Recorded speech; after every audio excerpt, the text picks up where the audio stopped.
Thank you for listening to the Allender Center podcast. I'm Dr. Dan Allender. And I'm Rachael Clinton Chen. We're fiercely committed to providing hope and healing to a fragmented world. And restoration for the heart. Thank you for joining us. Let's get this conversation started.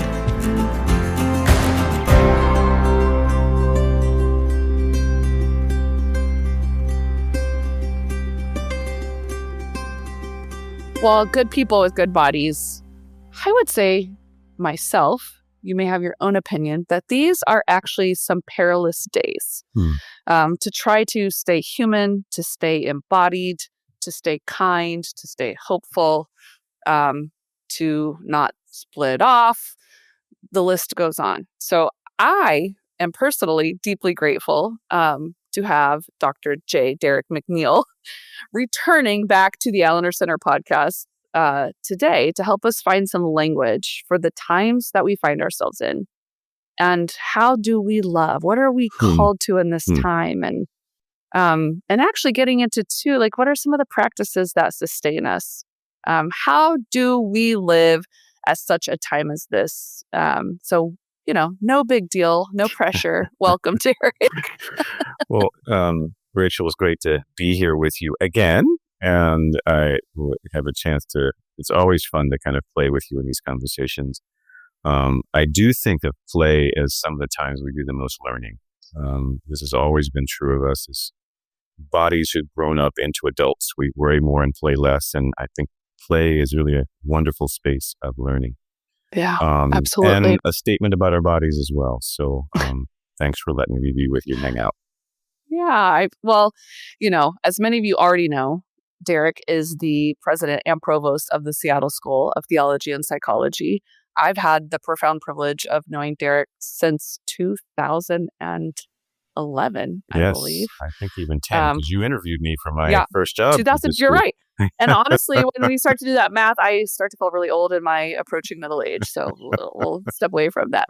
But one of the things that I've always appreciated about you, and I can recall many moments when, especially when I lived in Seattle and we were in co-working space together, is many moments throughout the past 15 years where we had touch points of where we find ourselves and moments of profound suffering, disillusion, chaos, or fear, and just pausing with you and having conversation. And you are one of the more thoughtful and courageous leaders I know. And I think part of that comes from your very hard-won, but also carefully tended to embodied wisdom. And I can just recall the amount of times that you've invited me to pause, to lean into a thoughtful intentionality and a thoughtful integration when what is being invited is chaos and overwhelm and fragmentation, whether that fragmentation is in our bodies, in our relationships, or in like a larger social collapse, so to speak. So let's talk a little bit about where we are today. I think those are all challenging things. And you keep hoping you grow into it. You say, oh, have I reached that level? I'm kind of still growing into it.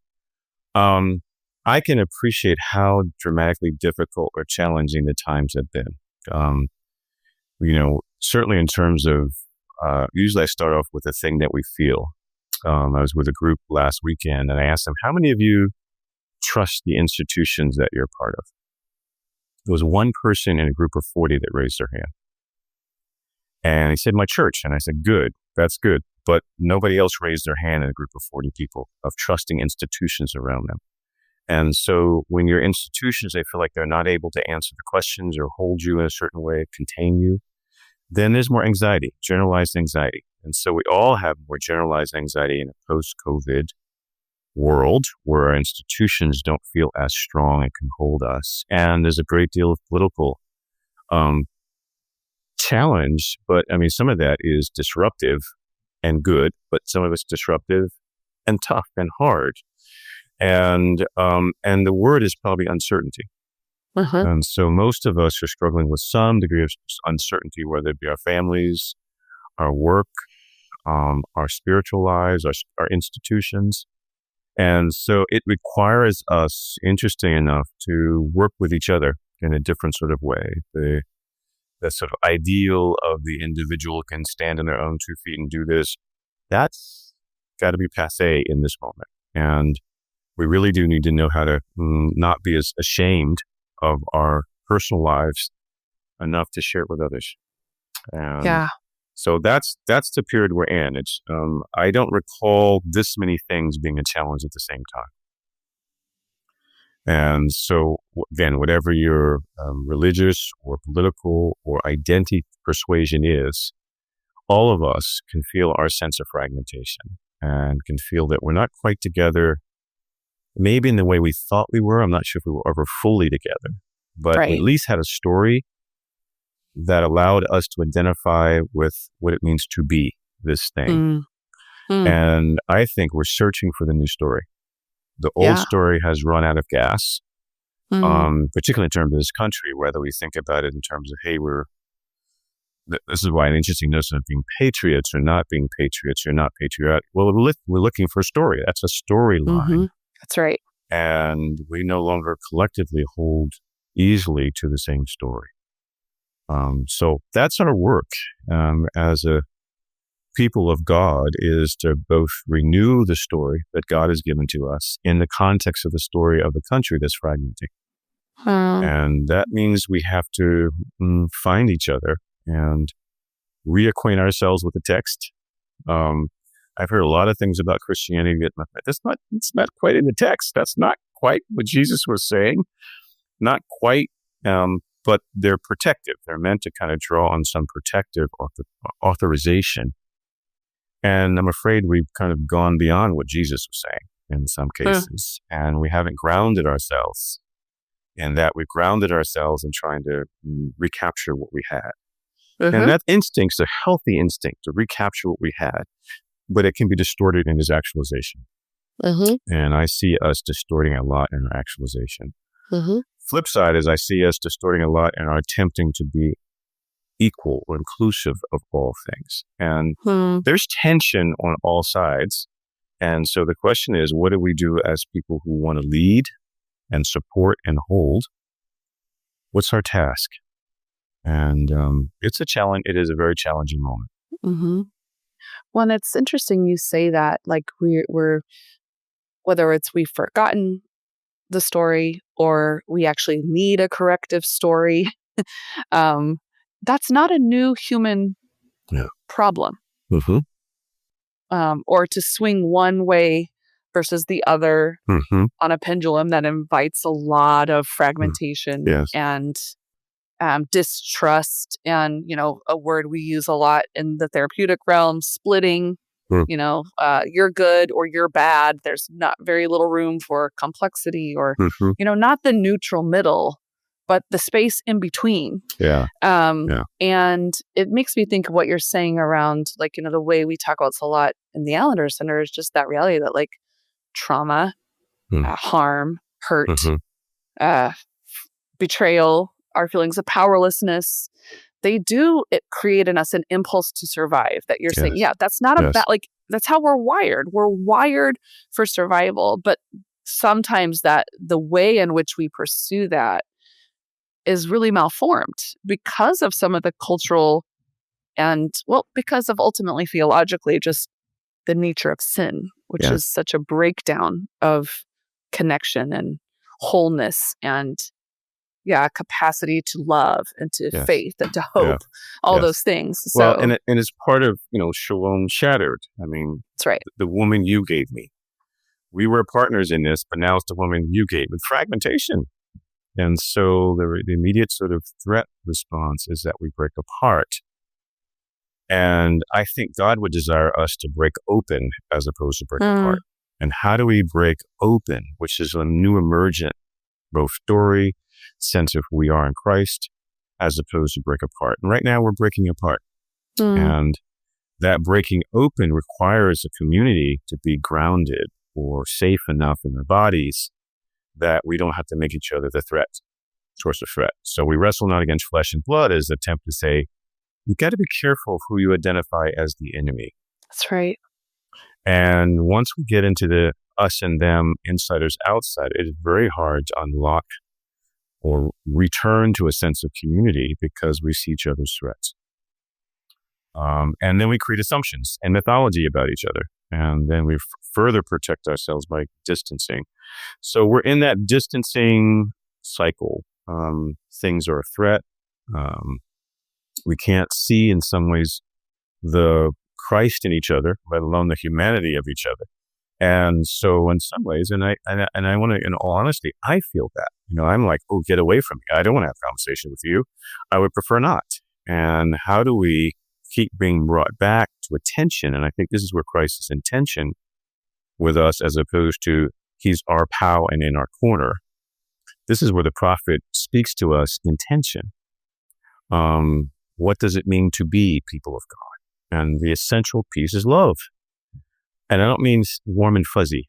This is gritty now. We're into gritty spaces. If people knew you well, they would know you don't mean the warm and fuzzy. No, I do not. Because that which we've commercialized is weak. It is unable to hold us through suffering. And, Jesus says to Peter, do you love me? Do you love me? Do you love me? This sort of, I got to call you out of your fear. And in some ways, then therefore feed my sheep. So the impetus for his ministry unto death, because that's what's predicted right after he says, do you love me? Do you love me? Well, you're going to die in uncomfortable ways. So I think we, in this kind of an American Christianity, has gotten uncomfortable with suffering. And so suffering is no longer making us, it is breaking us. And I think suffering is meant to make us. It is meant to forge something in us as opposed to break us apart. Yeah. Well, I wanted to name just very vulnerably what you're putting words to, especially with this kind of political, religious, social moment of fragmentation. Some people can like maintain the integrity of their family and their closest community. And it really is like outsiders. And then there are those of us where those fault lines are within like our home, our family, like some of our most beloved people. And it's really terrifying to be questioning, I don't know how to love you. Yeah. I'm scared of you.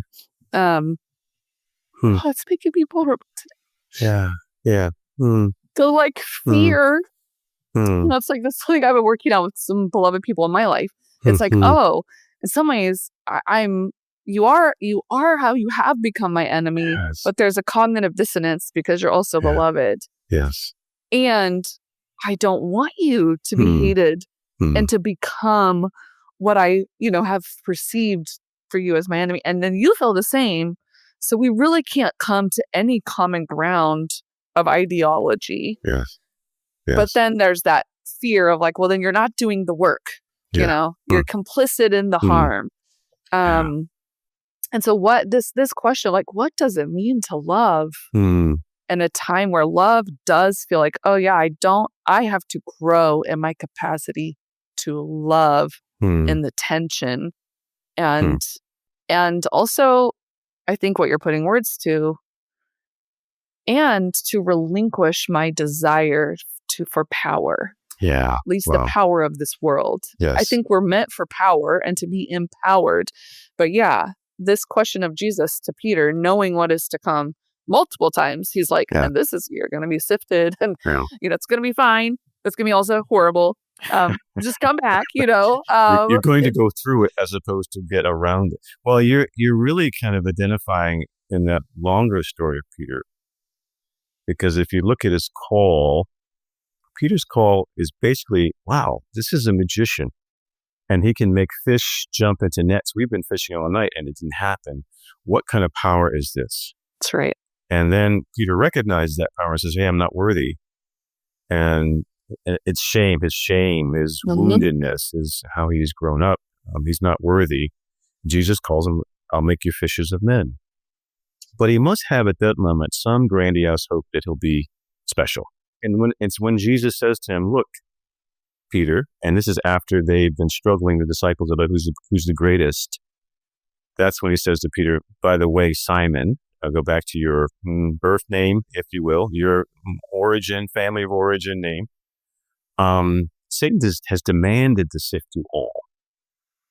And you're going to be sifted, is in essence. But I prayed for you that you would not be extinguished, which is different than lose hope.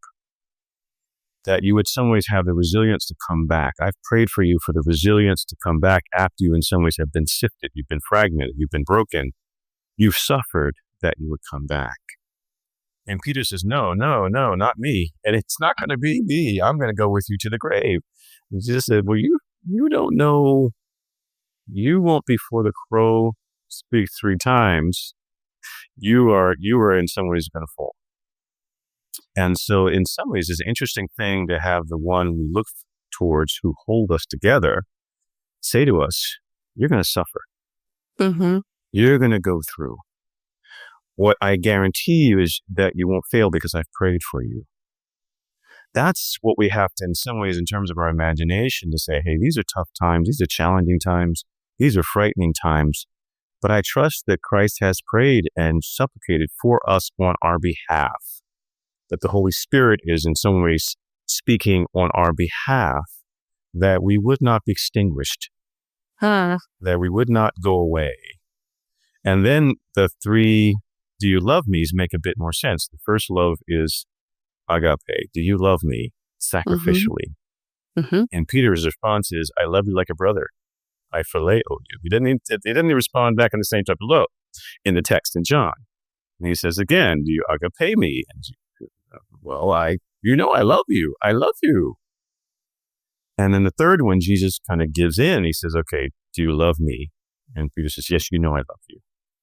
And then he says, there'll be moments where you'll go where you didn't want to go. But Peter has to be broken of his desire to be something in the world in a certain type of way. Mm-hmm. Because he imagined going with the Savior. I'm a part of the Savior's crew. Yeah. And in some ways, he's being told, you're going to sacrifice your life. Mm-hmm. So something has broken in him. And it appears broken in a way of service as opposed to fleeing and broken apart. So you've identified for me that story, that how do we face into a suffering? And it can't be done alone. This is the dilemma with trauma, is so much of trauma happens alone in isolation. And this is a suffering that's not meant to be done alone. It's meant to be done together. Yeah. And we have to find each other to weep together and to mourn together. So that's some of a harder task, because usually when I feel like I want to cry in private. And I don't want you to feel the shame that I feel broken in this way. And this is what the love of Christ does. It says, I don't see your shame, I love you. I don't push your shame on you. I love you. I embrace you in a way that actually pushes your shame away. But you need me to say, do you love me? Do you love me? Do you love me? So that's the moment we're in, I think. If we've got to actually find each other in a moment we would feel naturally wanting to shy away from people who don't look like us, who don't sound like us, or not in our categories, who want to fight us within our families about your beliefs. And I think the only strategy for that is for us to get, I heard someone say, courageously curious. To get out of the ideological argument, we've got to ask questions, the ones you've already mentioned. Tell me what frightens you. I think that's one of the most pivotal questions we could ask people who want to fight with us. Tell me what frightens you. Tell me what frightens you. Because that's a movement towards you, not the shield of ideology you've put up in front of you. Tell me what frightens you. And you shared that of like, I'm frightened that I'll have to be in this sort of relationship with family members. I don't want to be in this relationship with you. So those are some of our, I think, body and spirit challenges. And I think we're in a body and spirit space right now. Yeah, I mean, I've heard you, and I think this is some of what you're putting words to. You've actually, I think your leadership for even our small organization, you've used language of crucible, that we're in a crucible. And I hear some of the echoes of that in this reminder of suffering and self-sacrificial suffering, right? Which has some distinction with like trauma. I mean, I'm just thinking Right. theologically for people who are raised in contexts where it's like, well, all suffering is ordained by God and for, Yes. like is purposed for you. And it's like, well, there's some nuancing there, right? But we are in a crucible moment. And I've also heard you share stories and use language around neighboring. And, that's a part of the mission of the Seattle School. This capacity to really be equipped to love God and to love neighbor. Yes. But I think both things we need to remember are a part of our story. And I hear you putting words to that and like, we need each other. And we don't just need like our kind of split off echo chambers. Like we need each other, and we won't always be able to choose who is our neighbor, and we will still have need of each other. So, go with that where you will, but I'll start with the need each other. I want to push it beyond just simply acquaintances, is that we belong to each other, which is weightier than just, hey, I need to talk with you about I belong to you. Yeah. And I'll belong to you through eternity. So what does that mean? And so it grounds it a bit deeper. The story of neighbor, I share this story, one, because I feel like I'm still in school with God. Obviously, we all are. And in September of last year, I was talking in convocation about who is your neighbor and the story of Jesus engaging with the lawyer, and the Good Samaritan story. It really is a case study that Jesus is offering to talk to a lawyer who is trying to impress or test Jesus, and goes into this story. And so I shared that story, and I was really trying to say to people in this moment, and this is before the elections, in this moment of political tension, who is our neighbor?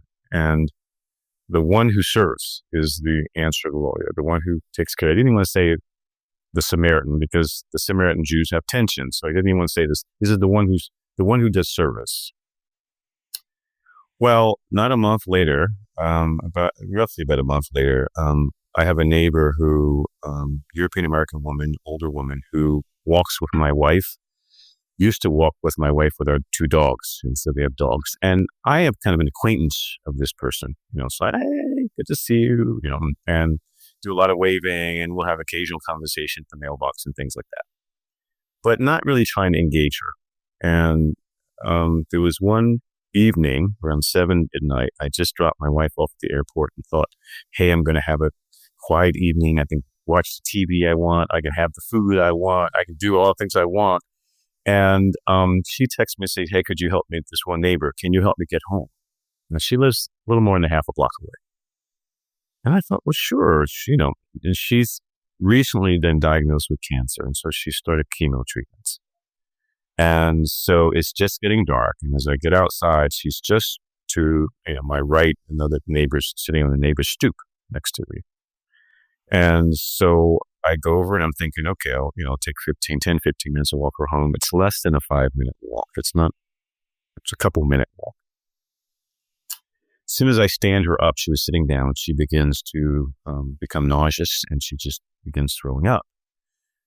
I'm thinking, this is going to be longer than I thought, because she just was very fragile getting up and just very reactive. Any sort of movement made her sick and nauseous. And to the point where we get in front of my house and she's having such trouble walking, I brought out a chair for her and a wet washcloth to wipe her off, because she's nauseous and sick. Oh, goodness. And I'm carrying her bags at this point. And I said, okay, are you ready? I'm giving her time to get to her house.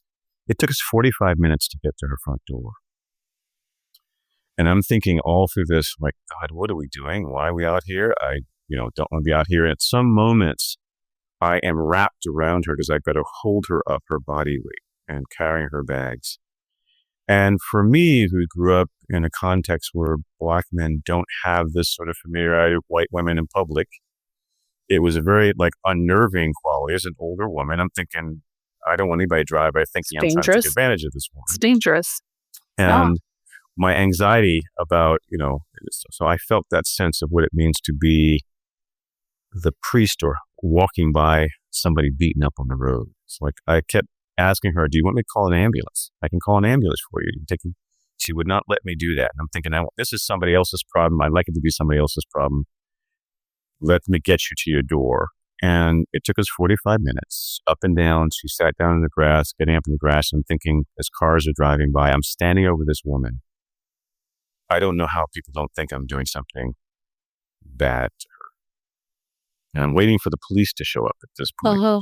I get her to her front stoop, and she's so sick that she doesn't try to get in the house. She just gets on her stoop and curls up in a ball on her stoop. The end of the story is, it took me 3 hours to get her in her house on her couch and drinking water. And I'm thinking I had a free evening. It was free, but God employed it. But I tell this story because in the middle of this, me asking God, what are you doing and why I'm out here? Because that tends to be when I'm in crisis. And so, like, what are we learning? I want to learn it quickly and let's get it over with. And in the middle of that, this phrase came back to me, the question, who is your neighbor?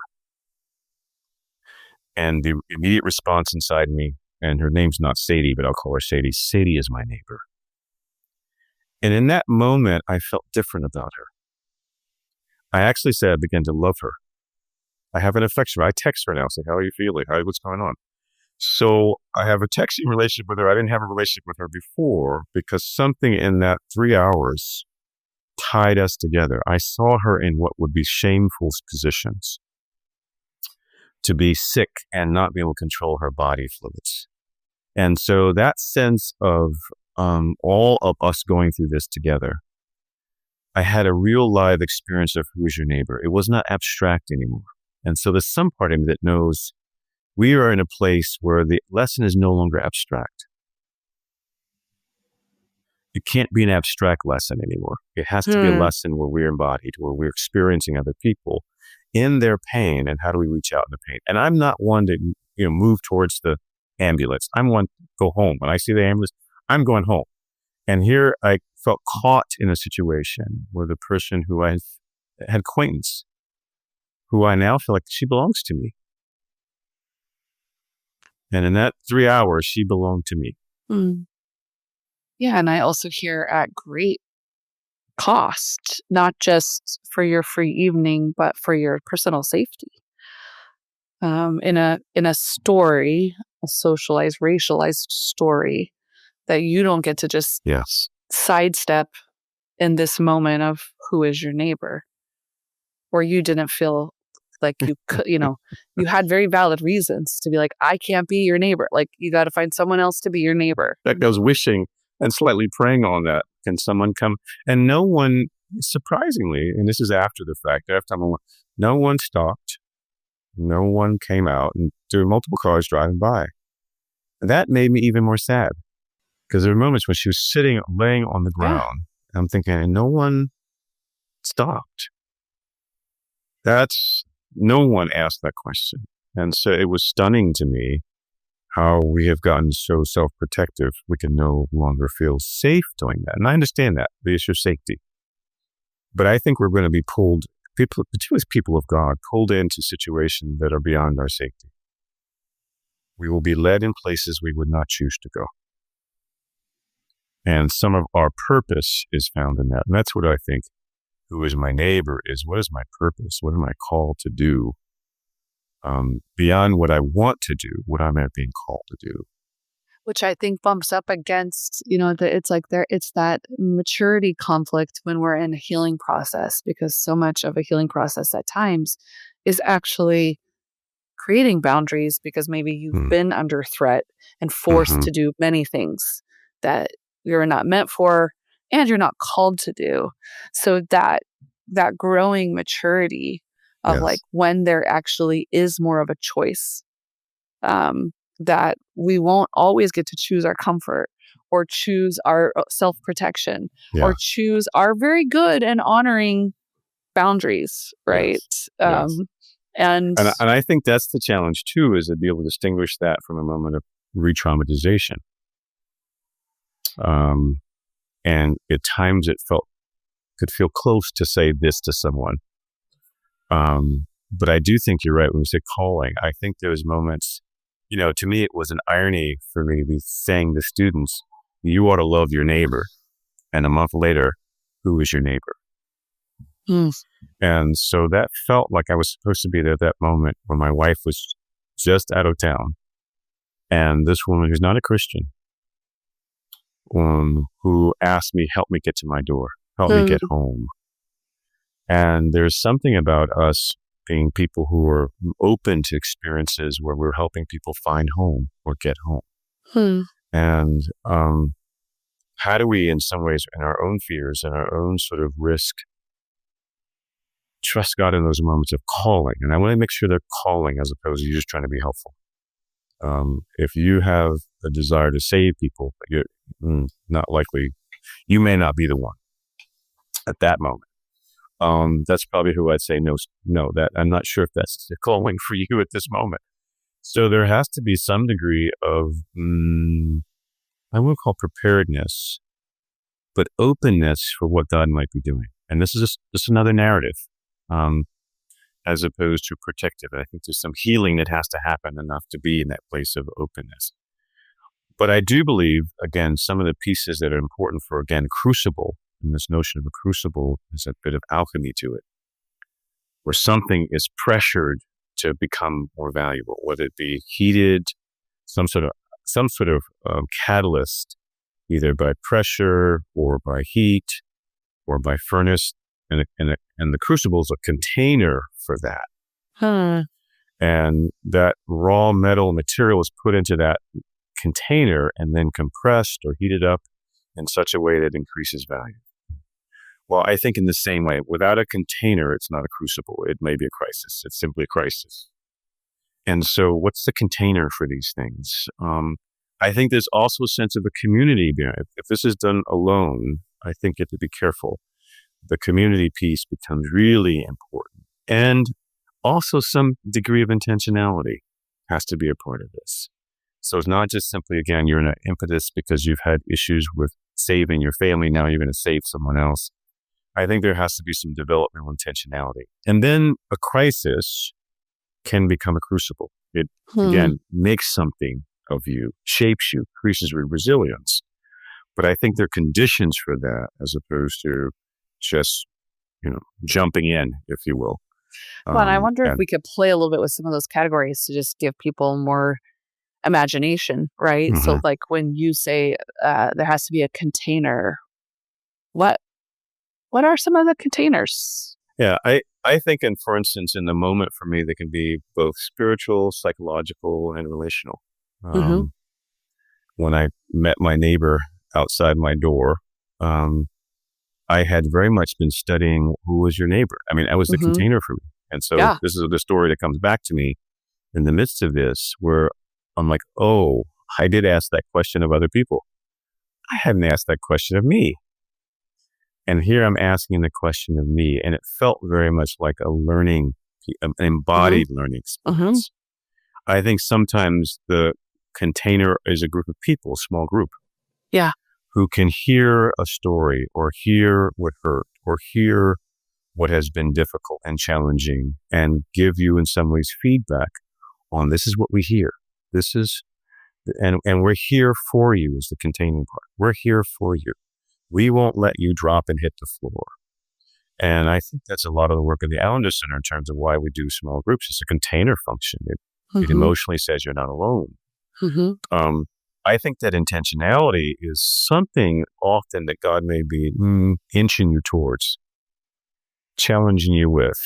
You've been asked a question more than once, or you've been with the question more than once, and that it seems to lead to another step. So Peter, as an example, the "Do you love me?" is not a new question for him because he gets annoyed. Well, why are you asking? You know it already. You know it's all. Why do you keep asking me that?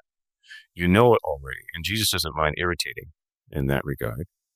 And therefore, then, serve. So I want those distinctions, there's usually some sense of, in our call, the intentionality, the shaping of us, the forming of us, but not without a container. Yeah. And I think not without a community. Yeah. No, that's a good word. When we're in crisis, even when that crisis can become a crucible, we're still in our bodies. Yes. Yeah. And I feel this right now in this particular moment. I feel tremendous overwhelm. Hmm. And I have a lot of tools at my disposal. I am working on the communal tools because I am far more the person who's like, how can I provide myself what I need to find some grounding and regulation Mm-hmm. before I need to depend on other people? Because that also feels dysregulating, that I might need other people. Like, that feels scary. Like, no one's going to come. Or if they do come, like, they won't be able to help. I mean, it's just, that's some of my story playing out. Mm-hmm. There's been a lot of healing there. I think being a Christian, being called to be not just in my own body, but embodied with Yes. other people. Yes. It's a growth edge for me. But I'm wondering if there are practices or, tools that we can, I like the word practices because I think, especially with just such a time as this, like, we actually just need a lot of practice growing like different kinds of muscle memory. And even what you're putting words to, the intentionality piece is like, yeah, we need nudges and reminders and invitations that keep coming. We need someone to repeat 3 times something. So curious if there are practices you're turning to or, might be helpful for such a time as this. There are, and it's interesting. They're varied. I mean, I would, again, I'll first go back to again, body and spirit practices. I think you've got to be doing something with your body, whether it be walking, exercising, some movement, the necessity of movement, I'll say it that way. And however you're moving, there's something about our bodies being able to turn off some of the sort of hormonal pieces, or at least slow them down, shut them down a bit more by moving. And so we're made to move, if you all say it that way. However we're moving, we're made to move. And we're also made to kind of be careful about what we eat and getting plenty of water. And so the challenge for me daily is that do I drink enough water? Because it's not unusual for me to say, oh, geez, this all happened. 6 hours, I haven't had any water. And so I have to discipline myself around those sort of body pieces and sleep. And so the basic, it erodes. I think within that, there's a communion part to body too. Not just simply we should fellowship together because we saw each other, we had good time, but we're co-regulating with each other. Who is a community that's safe enough for you to commune with? And in that sense, it's not just anybody. Sometimes church is not a safe place. And so that's not the place to commune. You cannot find a co-union with folk there. And so who are the folk who you can commune with? I think the other piece is there needs to be play. And this is one that Dan poked me with, which I appreciate, not just practices, but play. And how do we play? How do we find people we can play and enjoy? Because all these things are necessary for body stimulation. I'm reading a book, and part of the author is saying that we're in a period where the body states are being altered. So like psychedelics, whether it be sex, whether it be other sorts of drugs, even music and exercise, that we're constantly being bombarded with options for altering our body states. And so I actually think we're in a space where, my educational experience, life of the mind, I think we're in the life of the body. And that doesn't discount the mind. It includes the mind, but we're in life of the body. And for us as people, we're being offered altered states all the time. Even if it's staring at my phone and seeing how many people liked what I just posted. That is a body experience. So body stuff has to be attended to. And then spirit. And I think spirit is a transcendent quality of our spirits with other spirits and God. And how do we in some ways find ourselves in our rituals? And rituals are containers, they're holders. We currently don't have the bells in our building, which you know very well. Yeah. And I'm like, okay, we're about to move. And I said, the bells have to be there. Because whether you're conscious of it or not, the bells hold you. They give you some predictability. So when the rest of the world feels very unpredictable, what are the rhythms that we establish? And it may be our own personal morning rhythms to help us feel grounded and to help us feel connected. And that's the spiritual piece. Sometimes reading text, it may be communion or Eucharist. What are the rhythms? And so when Christ says, do this in remembrance of me, it's as much a grounding, but it grounds us also in the story. And so how do we rehearse this story that we're given? So the story of, Eucharist is, this is my body, this is my flesh, I give to you. It's a story. It opens up the whole narrative of Jesus' sacrifice on our behalf, and it grounds us again in the cross. So I think those are some of the, it's maybe a little abstract, but those are some of the things that help us to feel like in the midst of the storm, I can hold on. In the midst of this, I can actually feel other people holding me. And I do think there's moments when we say, I can't hold myself any longer. I need someone to hold me. And that's shame-oriented stuff. Most of us fight tooth and nail not to get there. But that's, I think, what it's called for. That I can trust the people. They're safe enough around me that can hold me when I can't hold it together. And I can be me with them. I could say being a mom of a newborn infant, emerging toddler, child person, that's been a certain kind of crucible that I'm really grateful for how it lined up with this time in our history in our world, because it has broken me up, like your language of like you can be broken apart or you can be broken open, and I feel like it is something that has opened me. And I've never needed more mothering than this season, and it pushes against every kind of individualistic, I can do it on my own. Like, you can talk about the village all day long, but that sense of just like, it's not shameful to need help, to need care, to need reminding, to need communion and co-regulation. And so I just was thinking, oh yeah, that's a ritual that's deeply grounding for me, but is also simultaneous. It's like, it is the container that is actually breaking me open and making me new and expanding my imagination and expanding my humility and vulnerability and expanding my hope and capacity for probably more receiving love as well as like giving love. Well, that's beautiful. Well, let me say that's just lovely. And that makes me teary because you've just shared in some ways what I hope for all of us. That we have that sort of resonance. We find that sort of resonance, kind of a healthy enough mothering that we feel attuned in a way that heals, and that the circumstances outside of us don't have to change because we feel attuned internally. We feel spiritually and bodily attuned in a way that holds us. And Christ has prayed for us. Christ has prayed for us. So thank you. Yeah, thank you. I'm going to hold on to that and ponder that. It's recalling a lot of language in Romans 8 as well. And it's good to remember that on days when, the suffering feels too loud or feels isolating or fragmenting. So deeply grateful for you, for your willingness to come and play with me in this way, and for your leadership, and just, for your humility as well, to be a learner, to ever be a learner, and to share what you're learning with us. So thanks for being here, Derek. Thank you. It's good to be with you.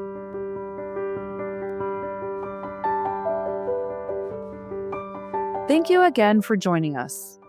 We hope that the conversations we share with you here on the Allender Center podcast have touched your heart and sparked a sense of hope within you. Our work at the Allender Center is fueled by the support of people like you. As a nonprofit organization housed within the Seattle School of Theology and Psychology, our mission is to boldly engage the impact of trauma and abuse on the human heart and to provide hope and healing to individuals, families, and communities. Your contributions directly contribute to making this vision a reality. If you feel moved to join us in this work, we invite you to consider making a one-time or monthly gift. Your donation, no matter the size, plays a significant role in bringing the hope of redemption and healing to so many. To give, simply visit theallendercenter.org/give. Once again, we extend our heartfelt gratitude for your support. Together, we can continue to bring hope and healing to those who need it. Thank you.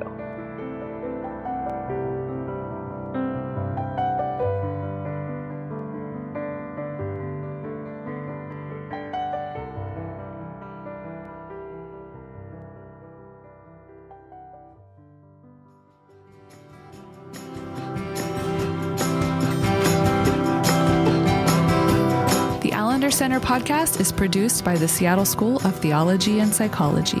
If you'd like more information about the Allender Center, you can look at theallendercenter.org.